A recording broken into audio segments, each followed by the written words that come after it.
Good morning and welcome back to the Closers Inner Circle podcast with Denise Griffitts and Ben Gay III. Our topic today is A Living Legend Reflects. Ben Gay III on sales, influence, and enduring success, which is a great way to end the year as far as I'm concerned. And as we close out this year, we wanted this episode to be about more than tactics or trends. Today really is about legacy, and we have talked about it before, but I don't think we stress it enough. So sitting with me today is my co-host, someone who is considered a living legend in the world of sales, and Ben has spent decades not just participating in this profession, but shaping it. He has seen eras change, philosophies evolve, and standards rise and fall, and he's remained, is that right? I've got two words in a row, remained grounded.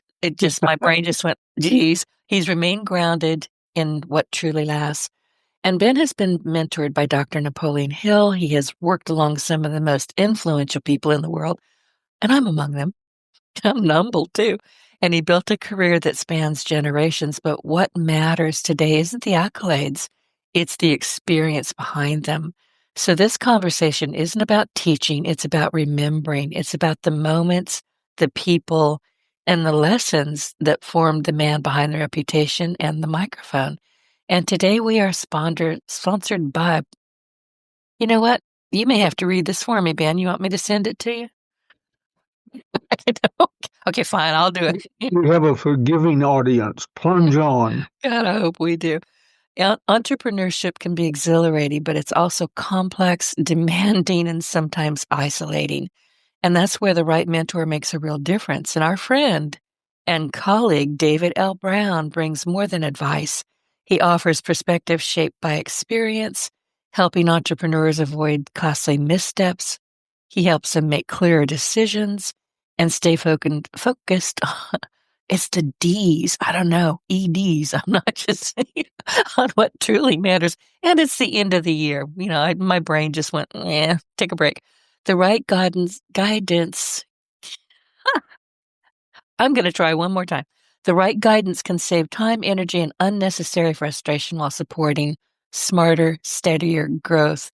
So if you're ready for that level of support, particularly as we enter a new year, connect with David at dbrowncompany.com or on LinkedIn and tell him we sent you. And David, I'm so sorry I fluffed this, but we love you. You don't have to build alone, and David is ready to walk the journey with you. Ben, you do all the talking. I'm done. I am officially done for the year. I'm glad you weren't doing my introduction. I didn't dare. Today I woke up this morning. I was like, is it really New Year's Eve? Where did the year go? And, I've been puzzling over that. And I've been working on a big, big job that I just finished about 3:00 this morning. So I'm just going to say it right out loud. I'm tired. My brain is tired. My mouth isn't working properly. So you get the mic today. We've all been there and we understand. And I'm so glad David Brown is our sponsor anytime. But wrapping up the new year, that's sort of special. I've only met David a couple of times for 2 or 3 days each time. So I feel like we're old friends, and he's really something. He's a magician at what he does in guiding people. And I say that as a fellow executive coach. He's, I guess, a friendly competitor, although we've never gone head to head over anything. But he's a special guy, really knows his business. He's pleasant, but dead serious. I got that impression when I first met him because I form impressions quickly, and I thought, nice guy. But he's very serious about what he teaches and making sure you get it. He did in the room we were in. It was a seminar somewhere, 2 seminars somewhere. He was one of the stars. People walk into a room and everybody's sort of milling around, and then they begin to sort themselves out. And I watched that David drew a group pretty quick because somebody spread the word. he knows what he's talking about. So, David, thank you for sponsoring us. And as always, I support you, and I hope you and everybody listening and Denise have a wonderful 2026. I had to look down at the calendar and make sure I got that right. I'm having a difficult time jumping over to the new year. I've got a big sign over the desk where I sign books, and I wrote down the today's date in big letters. And then tomorrow I'll have even bigger letters because you're going to get somebody's going to get some books signed from me with the wrong year in them. I just know it's going to happen. I have mild dyslexia, and year changes are very difficult, but we'll get through it somehow, some way. We Today, will. Remember when we used to write checks instead of just handing our little piece of plastic? I would find out many times that I was all the way into February before I changed the date, the year correctly. So I know what you're talking about. And, going back to David, and he is serious. He's very serious about what he brings to the table. And I take a lot of joy in making him laugh so hard that he snorkels. So I don't know if you know what a snorkel is, but basically you're laughing, then all of a sudden you start snorting because you're just laughing too hard. If I can make that happen, my day is made. if I'm talking to someone, waitresses, clerks, whatever, somebody I don't know, I'll do it with anybody, but people laugh and then they go, you know, That's a snorkel. yeah, I always say that's funny, but don't snort, and which makes them snort some more because they've never been told by a stranger not to snort. Anyway, I'm glad to start off the new year or almost the new year with you. These sessions are supposed to be evergreen, but if you're listening for the first time or not familiar with how we operate, this is New Year's Eve uh, of 25, and we're about to go into 26. And I hope everybody listening has the best year of their life so far. And we're going to work hard to help make that happen. We was notes for the show, just things to talk about. I don't have a pile of questions today. The world has slowed down, as you probably noticed about a week ago, and I can always tell when it's a national holiday. The phone slows down, and I'll look up and go, "Oh, there's why." But we were out with some friends. They were getting a Christmas tree cut at a friend of ours' place. And it reminded me, he's gone now, but it reminds me of several years ago. We had some property, and I'm a city boy from Atlanta, and then Marin, Toronto, and then Marin County, California. Uh, so we got about 300 acres. Long story, I won't bore you with, but we got about 300 acres. And being a city boy, what do? Well, first thing you do is get a horse.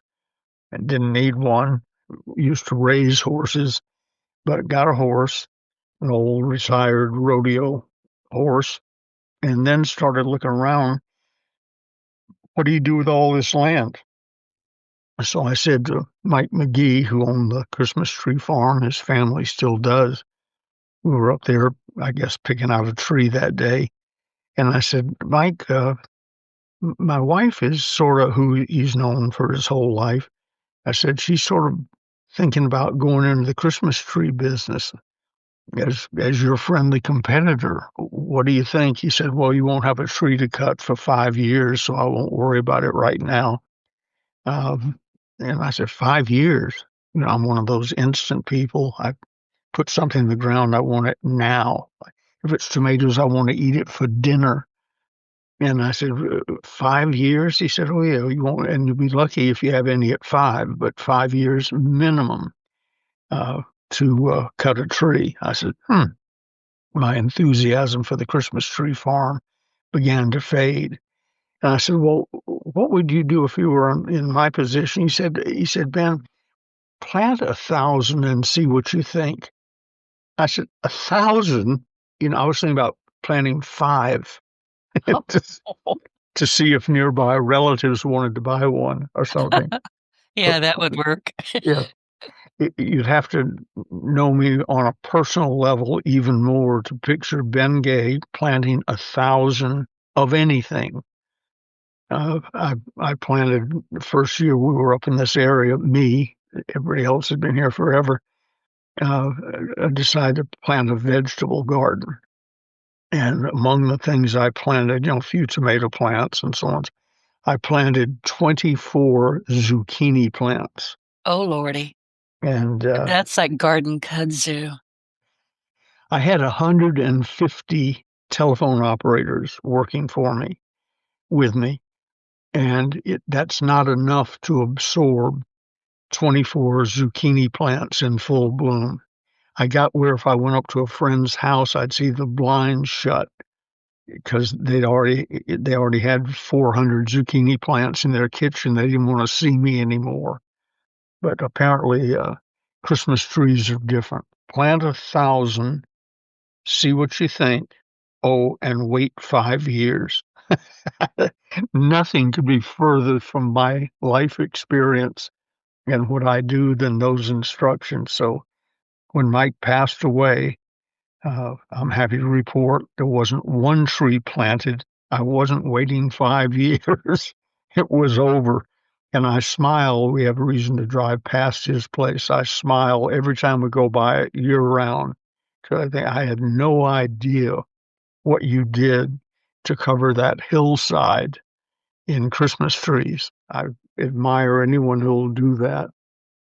And you can't So just plant them. You have to, trim them. You have to, get them in that Christmas tree form. They don't grow like that. yeah, I found that out later, but he spared me that fact in the beginning. Water, because we have periods with no water, drought. I think we've had 4 major droughts since I've lived here. That's one every 10 years or so. So you got to water them. You have to shape them and uh, show people how to cut them so they don't destroy. The good news is the second crop is better because now what they do is they cut the tree in such a way that they leave a branch out of that whole stump and root system. So the second tree, I don't know what it is, but it's less than 5 years because it's growing off the same stump as the first one did. Anyway, enough about Christmas trees. Don't do it. Your Bengay advice for the day: do not go into the Christmas tree business. And then 50, I saw on the news the other day, 55% of all people who have a tree of any kind use artificial now, and less than something like 40% of all people don't put up a tree, fake or real. So it's pardon the pun, a dying business. Well, and that makes sense. And so Christmas cards. I mean, this year I actually got Christmas cards. Last year I got one, but I think sending some out first maybe got them back here. I don't know, but Well, I it used to complimented be you. that. Oh, I'm sorry. Go ahead. I complimented you and thanked you of all the Christmas cards we got this year, and it was significantly less than we got, 20 years ago. Right. Yours was the only one with a handwritten note on it, written over what they did, what Hallmark or whatever did. And I really appreciated that. And you were one of the few that was actually signed with a pen after your personal note. What we got from most people, dear friends, love them dearly, not mad at them, was a picture of them and their family standing in front of things. And then when you open it up, it said Merry Christmas or whatever Hallmark wrote, and their name printed, not even signed. Yeah, I've seen those. Yeah, so I would hand them to Gigi. You know, I opened the mail, hand them to Gigi, got a card from so and so, and she glanced at it, and it went from my hand to her hand to the trash can. Oh. Well, not yours, because No, that I was, I understand that though, yeah. because to me, when I was growing up, my mom would let us, she would keep the what seemed like thousands of cards. We could wallpaper a wall with them. And she would keep them in a box. And on rainy days, we would, cut them up and make crafts out of them. They were so beautiful. They really were beautiful cards. And I miss that because now if you get anything at all, it's going to be on, shiny cardstock and, some kind of mild little print that they put in there. And you're right, nothing much else. But the cards that I get from my friends this year, all of them, lovely notes in them. I mean, I was really tickled to get these cards like, oh, it's coming back. Because how often do you do this? Once a year. Make it work. I'm with you. We don't do it, but I'm with you. Uh, a friend of mine who's uh, quite wealthy, with a B, as in boy, wealthy. Uh, he sends out a lovely card, and there's he and his wife in front of the pyramids, his wife and him in front of the Eiffel Tower, and so on. That's where I got the thing I was talking about, standing in front of things. There must have been 15 or 20 things he was standing in front of. And then I opened it up, pre-printed, Merry Christmas, sincerely, and their name printed. There wasn't a mark on the card that showed anything other than, hi, I'm traveling all over the world and you're not. Right, right. But you know what happens when you get these cards? And I've posted a few of them on LinkedIn because they were just, I had a friend of mine sent her card from Cyprus, the country Cyprus. It's beautiful. And she, decorated it. I mean, it was just a regular print card, but then she decorated it with, guess what? Cats. That's a memory. When Mhm. you're sending these things out, if you're not striving to create some kind of warm memory, you wasted a postage stamp, I think. I'm with you. I have a metal file cabinet behind me, one of those stand up, 7 feet tall cabinets. And your card made it. If I'm struck by the card or the picture or the whatever, and this isn't just Christmas, you make it to the front of the cabinet. Very few did, or if they did, I took down last year's standing in front of things and put the new standing in front of things card up in its place. A personal touch means so much, and everything else is like a grocery circular that comes with your newspaper or in the mail.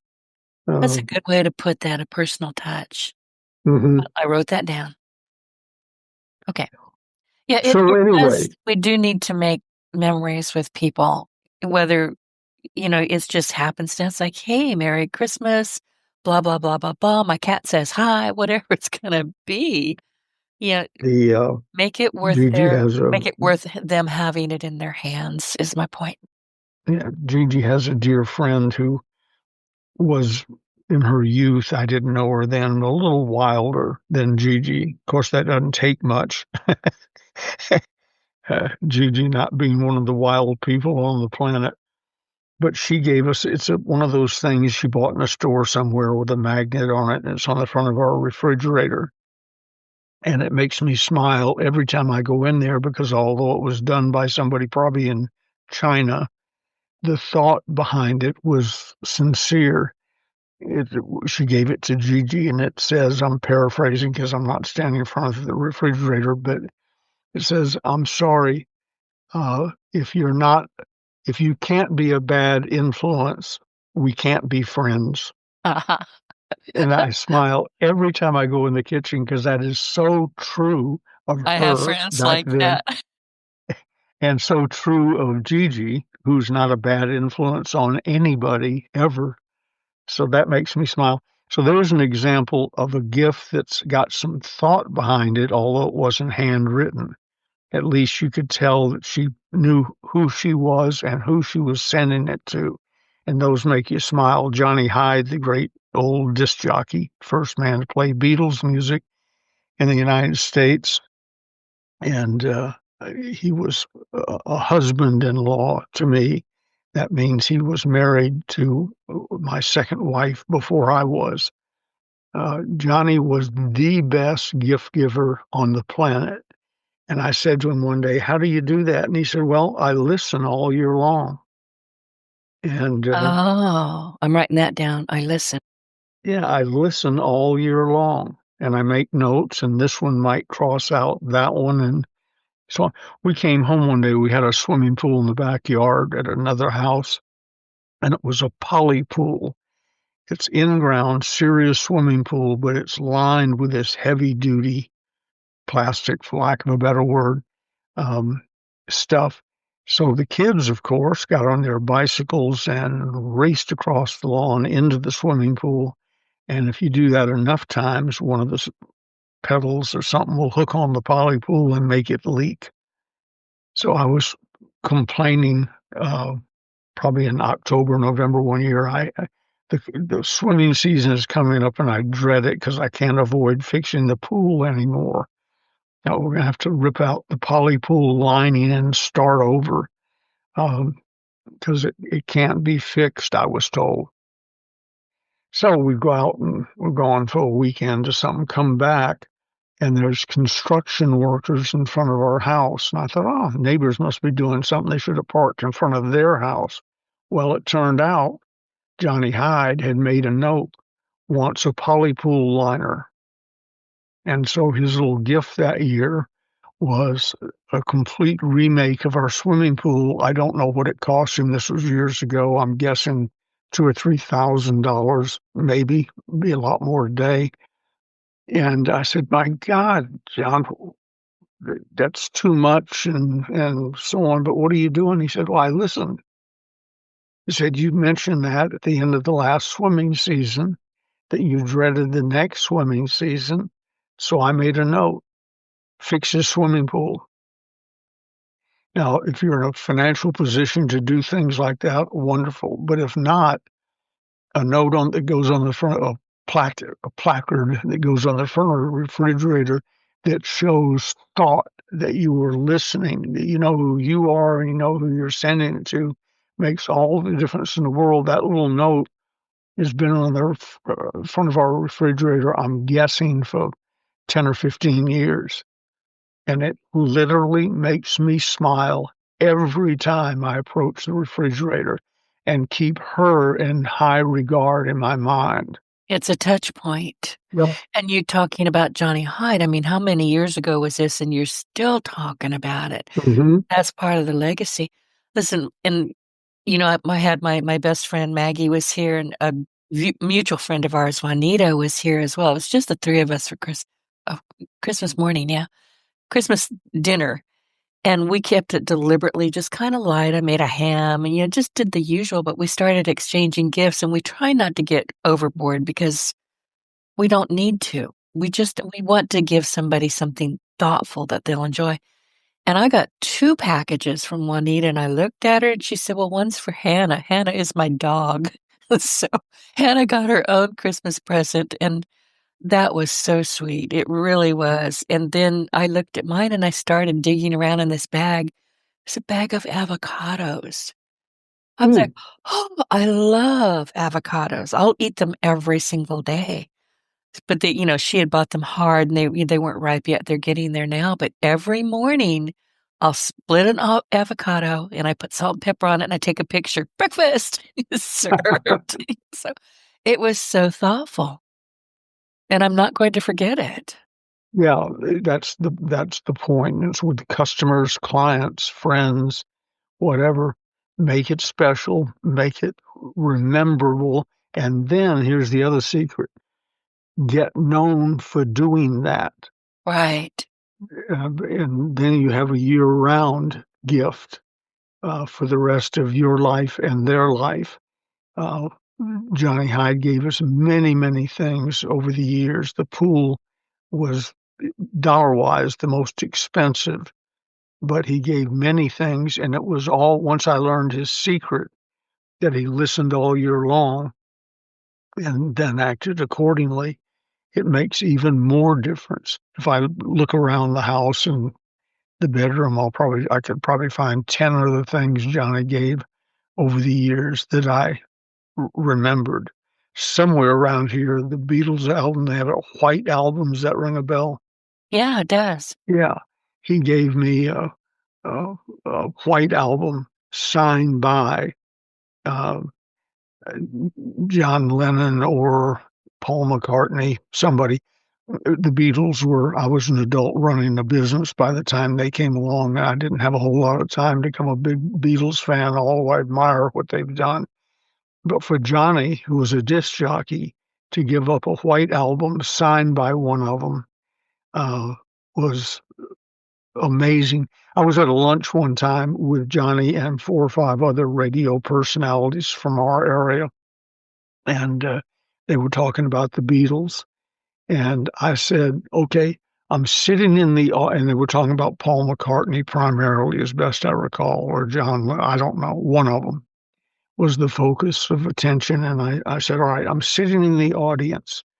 There's 4 guys in the Beatles, right? And they went, yeah.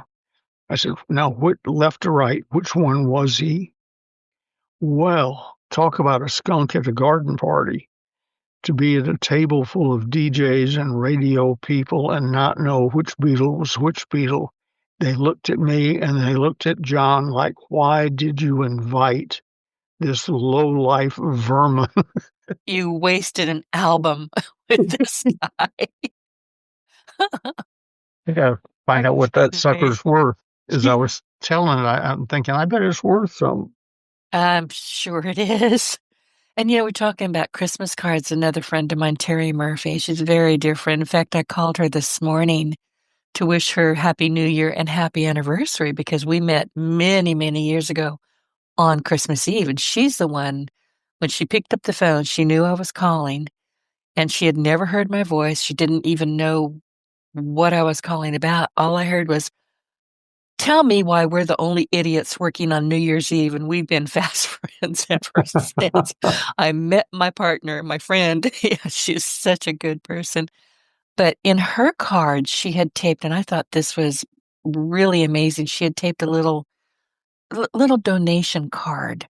Yeah, she donated in my name to a shelter. Hmm. And I thought, that's wonderful. I don't care if it was $5 or $50. The fact that she thought it enough to do that and send me that made my heart warm. Yeah.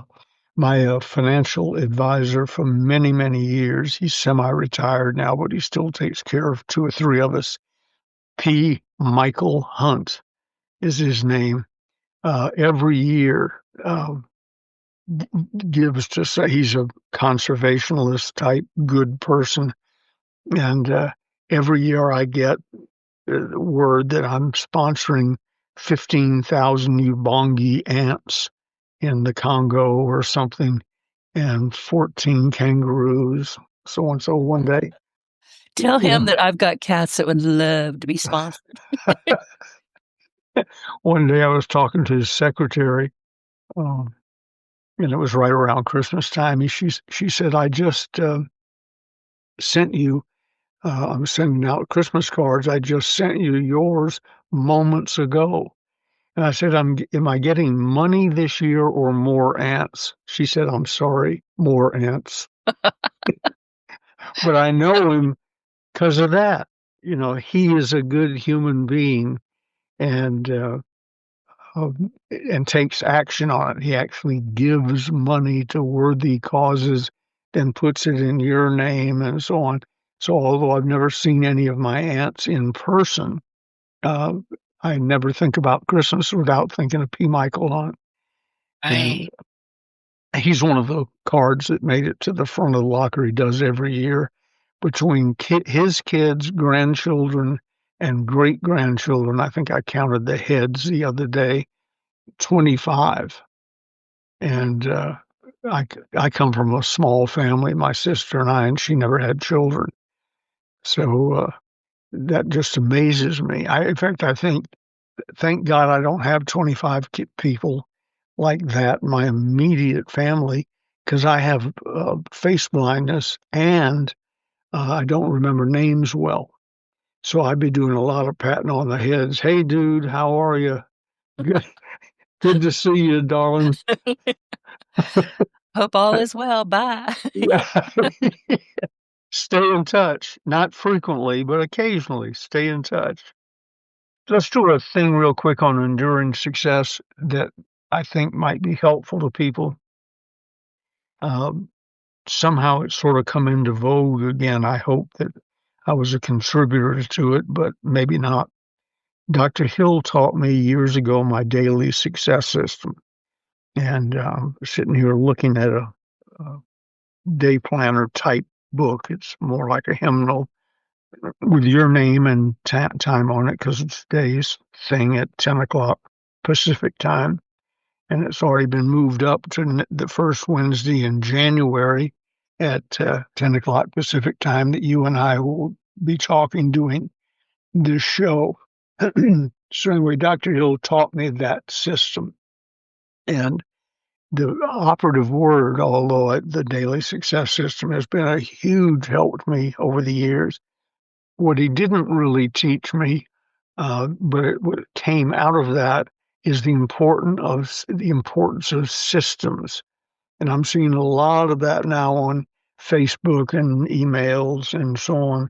Motivation versus, what beats motivation, or does motivation last? And the answer is no. Now, it gives you a warm feeling. That's nice. But what I find in common with most of the successful people I know is systems. They have systems for everything, things that go on, whether so they don't have to wait to be motivated.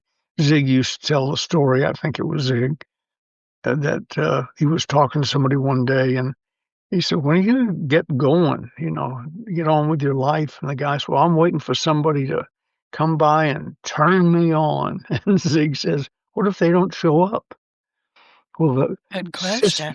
the system I'm figuring, I say 35 plus because I'm not really sure. I had a hand in some books that I've forgotten about from the very early days, but I'm at 35 books plus and counting, either written, co-written, published, whatever.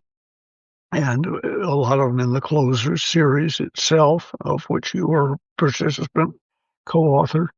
And that came from talking to Steve Williford one day, one of my co-authors on a couple of projects years ago. We wrote a book together called The Winner's Edge. And the deal was that I paid him to write it. He was a ghostwriter. And then he sent me a chapter, and I said, that's very good. Thank you. This was before email. He mailed me a chapter, and he said, okay, write yours and send it back. And I said, I'm not writing anything. I paid you to write it. He said, no, you're as good a writer as I am. And I said, that's true. But it doesn't change the fact I paid you to write the book. He said, well, I'm going to do you a big favor. I'm going to write a chapter. You're going to write a chapter. Then based on what you write, I'll alter my chapter. And so on, and we'll get the book done in no time. I said, no time is exactly what I had in mind. I don't want to write. You do it. Right. Get busy. Well, he said, this is not as big a project as it seems. Write a page of publishable copy, 1 page a day, 5 days a week if you want to skip the weekends. And at the end of a year, you'll have a book done almost by accident. Well, as you know, when you sit down to write, sometimes writing a page is agony. Sometimes it goes smoothly and you write 20 pages just because you don't want to stop while you're on a roll. I wrote Sales Infiltration, the last chapter, in the Closers Part 2, best thing I've ever written about selling and marketing. And I wrote that in one sitting, longhand on a legal pad. I got to going and got the inspiration from a guy who happened to walk in the room about using the word infiltration. And I wrote it. It's, I don't know, 40 pages of type. I don't know what it was in its original form, but I started going, which goes back to Dr. Hill saying, take action. I took action and wrote the first word on the first page. And hours later, the best thing I've ever written about selling was done. And as I said, I think it runs 30, 40 pages in the book. But that was done by a system. Steve Williford said, write a page a day and you'll have a book a year. Well, I have 35 plus books, and it was writing a page a day, which turned into 20 or 30 pages some days. And sometimes I had to strain to get the one page out. But Right. that's a system, and it doesn't depend on my system doesn't care if I'm motivated, if I'm inspired. It doesn't care about anything like that. It cares that I do what's on the, the daily success system for that day, or if it's a subsystem like writing a page a day. In my daily success system book, which sits on my desk, among the things Monday through Friday, it says one page. And when it gets to Friday, it says one page dash move up. That's M/U, move up next week. So I write a page on Friday, as I will do this Friday, but I don't move it up to the next week, writing it down 5 times until it's done. That page is done. And then I can move it up. And now I know what I'm going to do Monday, Tuesday, Wednesday, Thursday. And that turns, before you bat an eye, that turns into 35 books. It's amazing. And then I learned the value of co-authors in addition to that. And one of the co-authors said to me one day, well, if I do that book with you, I think it was The Closers Part 3, if I do that book with you, at least you won't have to write a page a day. And I said, no, that's separate. You do this, I You told me write. that before, and I remember that. Yeah, you do what you're supposed to do. Doesn't change me writing a page a day. When I decided to make $1 million a year extra above and beyond anything I was doing at the time, it came out to $2,700 a day extra that I had to make. And uh, there were some times I didn't make it, but it still didn't change. Pardon me, 2,700 doesn't turn into 5,400 the next day. That's how you get buried under stuff. And And you're waiting 5 years for a tree to grow up. yeah, and your system goes away because you didn't make it that one time. It's 2,700 a day. And the best example I've had, and I think I've told you this, I was with a friend in Norway who paid me my standard speaking fee at the time, times 10 or 11 talks, plus a huge book order, thousands of books sent ahead. And then the last day we were there, they were so pleased with the 10, 11 days we'd spent with them. They gave me 10% of the company trading on the European Stock Exchange. That was what it was worth that day, was about $14 million on top of uh, my speaking fee times 10 or 11, the book sales, etc. And I was talking to a friend of mine either right when we got back or as we were leaving Norway. And I told him about it. He said, whoa, you don't have to do anything, make any additional money for it. He did the math real quick. I forget what it was, but you don't do anything for like 15 years. I said, what are you talking about? He said, well, that $2,700 a day thing. I said, I don't know. I have to make 2,700 tomorrow. 14 million today means nothing. I'm on a system, and the systems, ladies and gentlemen, will save you. You move it over from motivation, inspiration. I don't feel well. Gigi and I each got COVID a couple of years ago. Whenever COVID was going around, we got it. Sort of a mild case, but we were bedridden for the better part of a week. And I still, on memo pads, wrote the equivalent of about a page a day. And just sticking with that system. The only thing I didn't do was making an additional 2,700 a day for those days. And here's the good news. I didn't go 2,700 times 10. I got to make up 27,000. It's gone today. I have to make 2,700. Monday, I have to make 2,700. And today I've got to write a page, and Monday I got to write a page. That's a system. And it goes into my book where the daily success system that Dr. Hill did teach me is kept, and you don't get to go home or close it up till it's finished. Right. And And I that want you to saves know, you. go ahead. Keep, No, I that's have a it thought. Go ahead. just it saves you from motivation, inspiration. I don't feel well, I don't want to do it, and so on. Because the system doesn't care. It's like that television commercial. I know you don't watch much television, but they have some medication or a shot for shingles. Oh, And God, I've had those. Don't ever get that.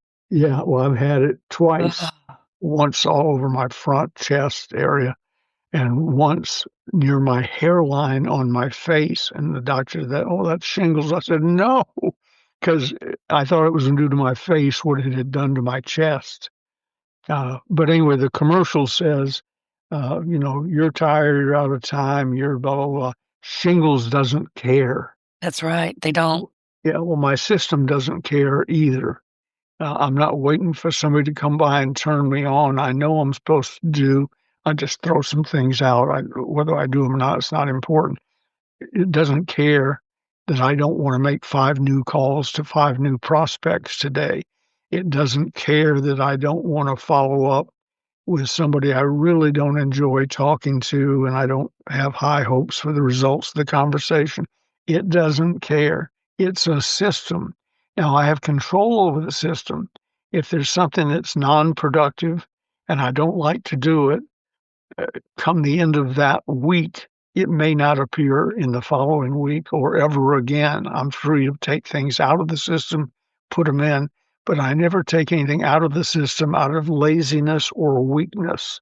It's just that it's the return on investment has dropped off on that particular subject. And I wanted to tell you, because I do listen to you. I do. Honest. Honest. I want to put Gigi on, have her listen. She knows. I wouldn't lie to you. I I really am not a very good liar. I don't have any filters. I just say what I'm thinking. So, but this last month, well, longer than that, this last 6 weeks has just been a battle in so many ways. I had 3 websites that had to get done. One, it's done, but there was massive scope creep that came along with this, and we basically fired each other, but I finished it last night. We were very polite about it, but I said, "No, I'm not going to keep rebuilding these every other day." It got ugly. So I finished that thing and put it up on my one of my sandboxes last night. Done. But all that to say, in the middle of all this, last week in particular, I said, I am not going in to the first of the new year going, what the heck am I supposed to be doing? So I sat down deliberately multiple times a day for about a week, and I created my system for next month and All what I'm right. going to be doing. And, you're talking about writing 5 a.m. and it's in my system 5 a.m. because I'm awake. I'm moving around. I go walk with the dog at 6. So from 5 to 6, I'm writing. It's 500 words. It could be a blog. It could be part of a chapter, but I'm writing. And that doesn't get delayed. I'm writing something. Even if it's a grocery list, I'm writing something because that'll toggle my brain. And then I started, here's my physical care. This is what I'll be doing at this time of day. And I'm not budging from it. And I have to tell you, I woke up, excuse me, I woke up this morning and I had already set, the podcast for next week. They're done. All I have to do is show up. I don't have to worry about building them, creating the graphics. They're done. And I thought, okay, this is pretty nifty. This is why Ben keeps telling me stick to your system. And all morning, this morning, even though, I've still got that one last website to finish, I'll be able to do it. But I notice that I don't have any anxiety. I'm not worried about anything. I've got it. Yep. And that felt so good. Gigi, among her first questions almost every day is, do you have any calls today? Like you and me doing a podcast or whatever.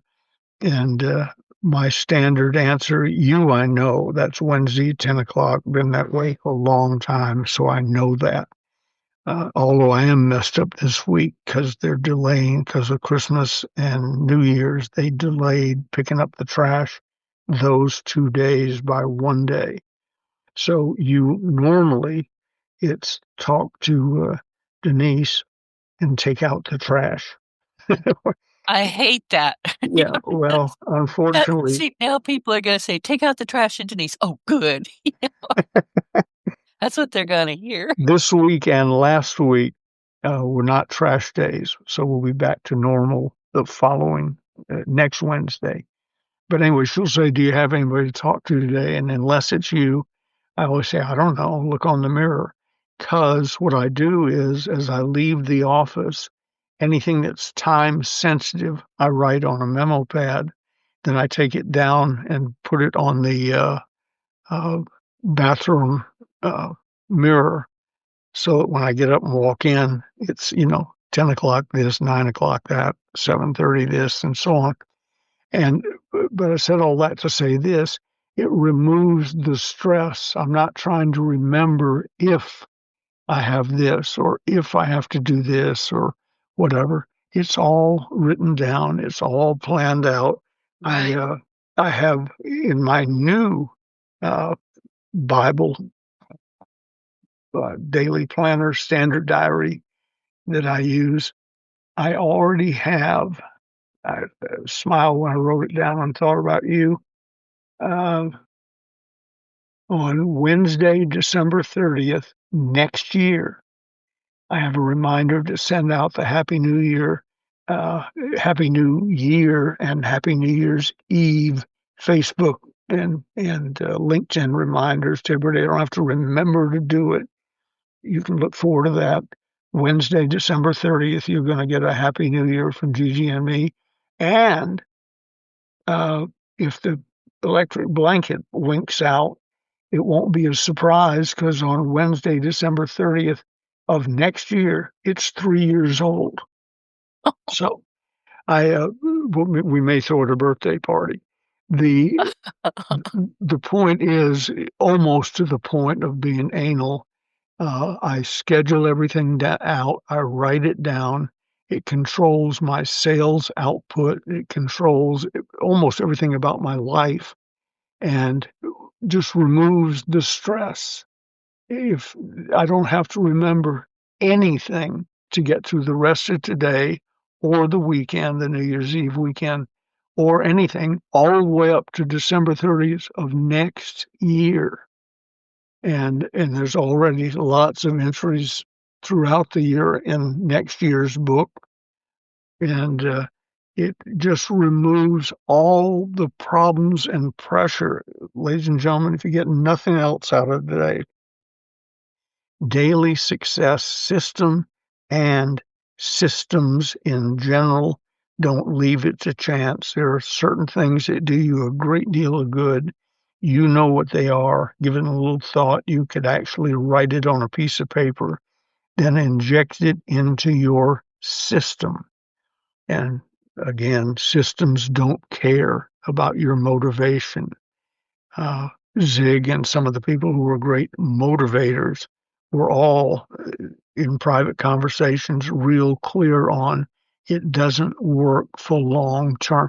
Somebody said to Zig, I think it was again, uh, that motivation thing is fine, but it doesn't seem to last with me. He said, neither does bathing. That's the reason we suggest it every Every day. day. Yep.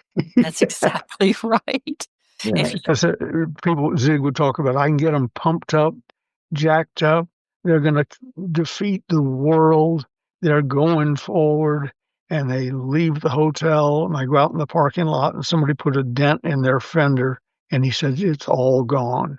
Everything I did is gone because they're now depressed and defeated because their car got a ding in the bumper or whatever. That's motivation. If you're following a system, though, you take the car to the shop when you get a chance, and in the meantime, you look back down, call Denise at 10 o'clock. Exactly.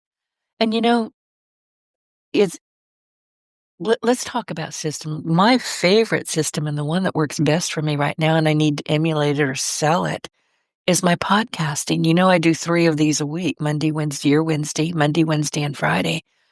And I have so many people say, "Oh my God, you are so on top of this," because they'll say, "Oh, Denise, can I talk with somebody on your team?" You're talking to her. I'm the team. You know, I don't You're have talking to the team. you're talking to her.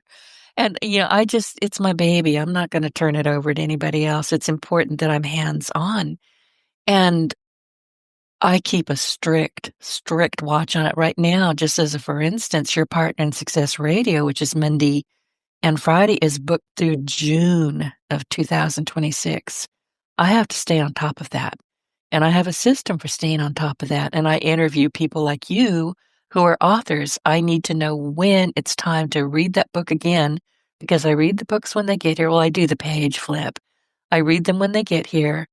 Then, about a month or 2 before they're scheduled to come on the show, I read the book again. I really read it this time. And then the weekend before, I sit down and read it again. So it's read 2.5 to 3 times. I need to keep track of that. I can't just have a stack of books and go, okay, that has a pink sticky on it. What does that mean? I can't. You have to stay on top of it. I have 3. Of course, I'm not doing except you and then guesting on other people's. Uh, I have 3 reading stacks. One on, actually 3.5 if you count the car where I keep a briefcase full of books. But one by my computer desk, one by my real desk, one beside the bed, and one in the bathroom that I use. And so that's 4, I guess. And then the one in the car where I'm going to go in the doctor's office and I know they're going to be 30 minutes late. So I take a book. I've read all their old magazines and I read off the top, but these aren't because I'm going to talk to them about some. It's just I want information. I read the instructions off of cereal boxes if I'm waiting for the microwave or something. I have an insatiable need to read and learn and so on. But the way you do that is you have them within reach.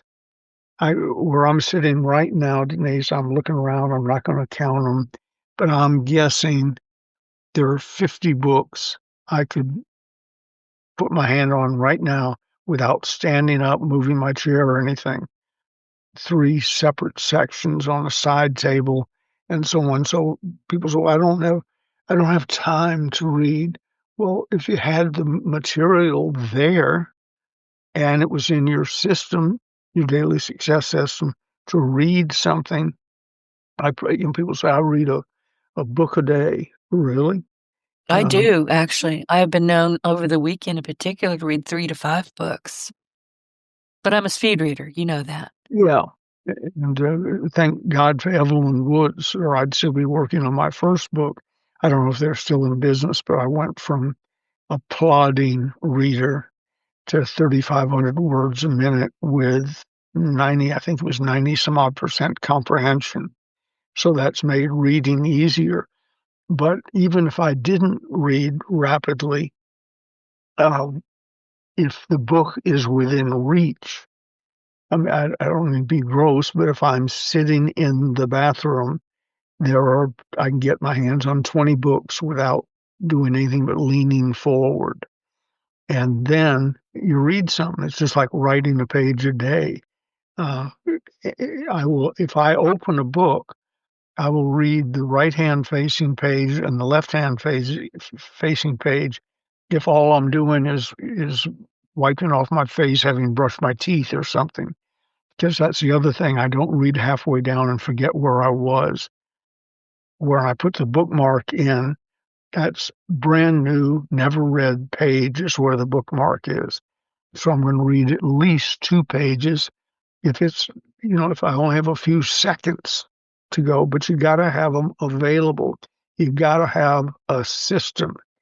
It's got to be written down somewhere. And the other thing that that does for you, by the way, especially those of us who pretty much work alone, I don't have 150 people follow me around like I used to, cheering every little thing that I did. So I have to congratulate myself, scratching something off of the daily planner, and I cross it out in that India marker crayon looking thing, scratching something out, or I forget what the word is, exercising. That's not either exorcising. That's XR. Yeah, you're getting rid of it.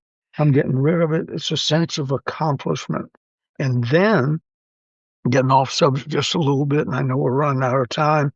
Um, since there aren't people standing around to hand me trophies like there used to be, which is good. I don't have to take a trailer full of trophies to the dump once a year, like I did in the old days. Uh, Ouch.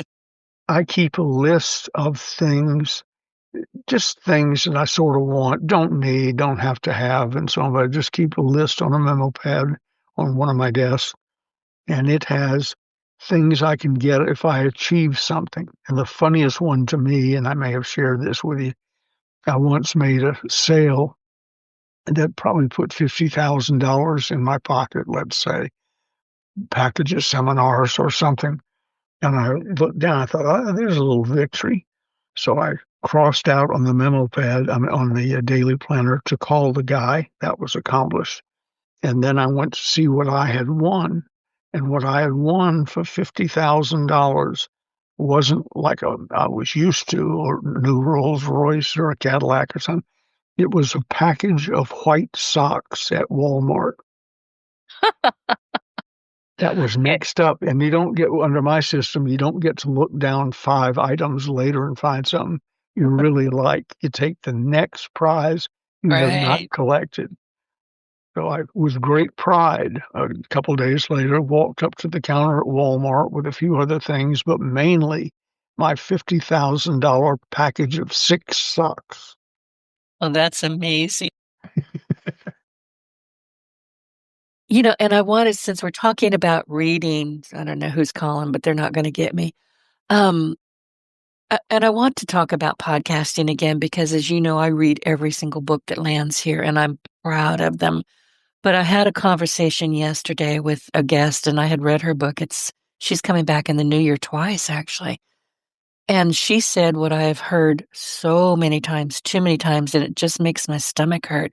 Denise, you really read the book. You really read it.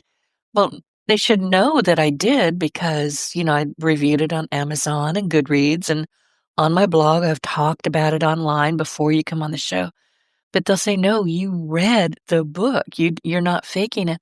Here, and I'm going to give this advice to podcasters because this is important. If you want to be a memorable or a high-level podcaster and you ask for a book, read it.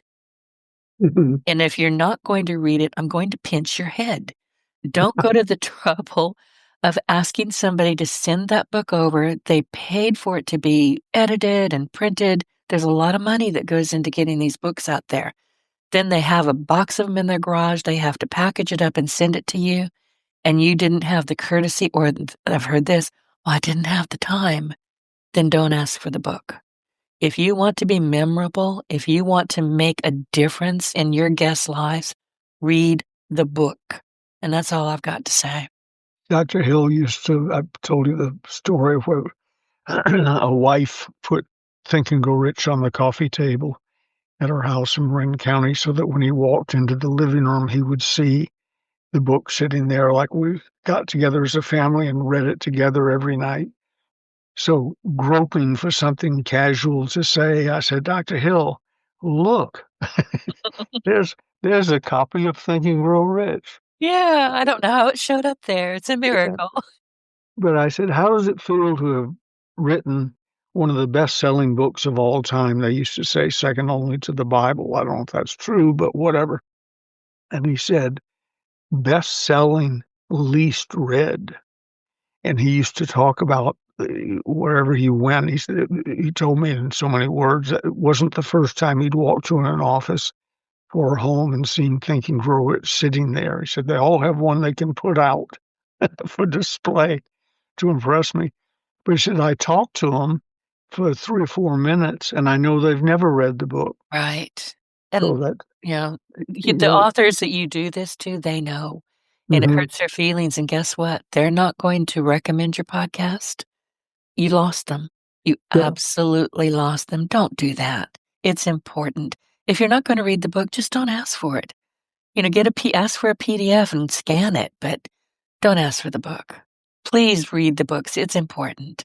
Anyway, Ben, we are out of time. You're right. So, um, as we close out this final episode of the Closers Inner Circle podcast for 2025, we want to pause and say thank you. Thank you for listening. Thank you for thinking along with us, for sharing these conversations, and for being part of this community. You give meaning to every story we tell and every lesson we explore. And this podcast exists because you show up with curiosity, reflection, and a desire to grow. And as we look ahead to 2026, our wish for you is simple and sincere. May the year ahead bring you clarity where you felt uncertain, strength where you've been tested, and moments of connection that remind you why the work you do matters. May you carry forward what serves you, release what no longer serves you, and step into the new year with confidence and purpose. We are grateful to walk this path with you, and we look forward to continuing this conversation in the year ahead. And thank you for being here, and we will see you in 2026. Ben, thank you. Thank you for everything you do for me, for what you teach me. You are my mentor, and I adore you and Gigi. So happy New Year. same to you, and we adore you. Have a wonderful weekend, and let's tackle 2026 in a few days. I am ready. I'll talk to you again. Bye. Bye.